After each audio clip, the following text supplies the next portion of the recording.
maanta dadku waxay dhaga u taagayaan buuq siyaasi ah jira waxaan leeyahay Soomaaliland maanta intii odayaasha ay ganacsatada ay dalka wax ku lahayd ka dhaxaysan joogtaa haddaynaan doorashooyin qaban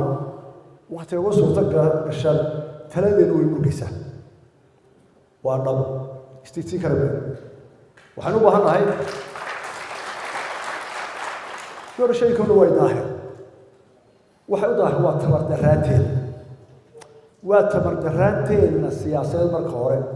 oo dee curdina sida wax kala ordiyeen xisbiyadu waa curdin siyaasadoodu waa curdin qolada xisbiyada inteeda hogaamisa dadku ka mid nahado ila meer sawada kama naasoo dhicine talada ciirinaysa ilka barowga ah ayaan la hardamayna waxa curdina sharciyadeedii oo imka dhismaaya oo iyagana dee baahidooda iyo guduladoodii marka duruufahaas warshadaheena u daaheen ee leeyahay u jabilayahay ee warshadii sawirka dhisan kara laanahay ee wadooyinkeenu wuxuu yihiin ayay siyaasadeena u leeyahay u gaabanaysa waxaan leeyahay mudaanta ay wasiina marka hore inuu siyaasadda jiro oo isugu tago oo doorashooyin soo qabsanayaan inagoo wada jira oo dhinac walba ka eegnay oo aan isku haaraamin oo aan ciidana cid ku maagin aynu u qabsanahay labada gore iyo golaha baxay dowladaha hoose iyagu xoog kuma fadhiyaan mana diidana in la bedelo waayo xeerkaas aasa waa rag iyo magaranaya mas'uuliyadda oo dee xilkiiba jooga hal qodob oo aynu mahadinay laakiin badan baa jira waxaynu ku darsanay dastuurkeena oo leeyahay waa marka quraan talada sax ah helay golada doortay waa bedeli kara dadka imika aad u qeeriya dhibsanaya goolo 15 sano maraya guurtooda soo maraysa kuwii kale 3 ku socda waxay la degilaadahay dawladda Soomaaliya qodobkaas ay leedahay golo bedel ha gaaro waayo raagideedu waa dhibaato laakiin waxay dhaantaa foodada iyo isdhexyaaca la waayicin ما حلالين إلى الدوحان قريش الموضوع تمر درهنا كانت وحنا مات وحال سلامي دي حقال بانو عدل رد قريش جوا إلى الديار يهين إلا بدله لكن هو يستفشر على المدير عايز سوقا يا حرامي يذهب مرها وكرم شرع ما قطع وكان بدوبيه برلمان أردت بالحياة يا شرع يقول هذا لو كانوا قاضيا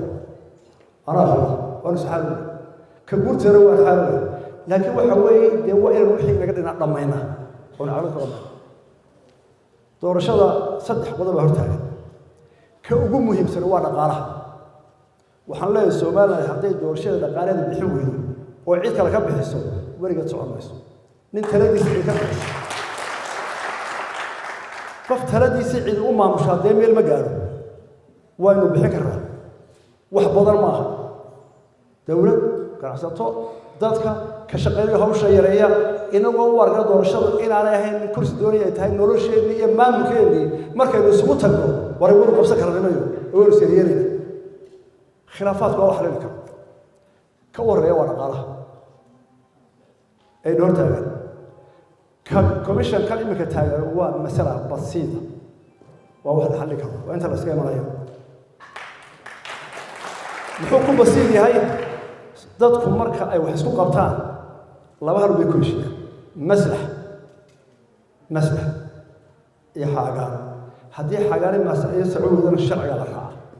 labadiba awoodeeda waran sharciga way noo yaala xaagaan iyo maslaxda way noo yaala labadooda kuma kara laakiin miir qabal soo yimaada yaa waana lagu wada hadlay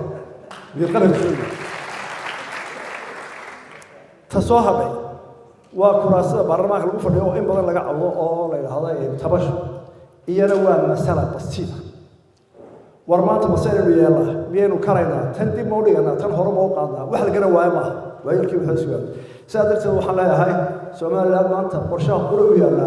waa inay isugu tagtaa iyadoo ay wada socota oo kala raacnaya oo tashatay inay doorashada qabano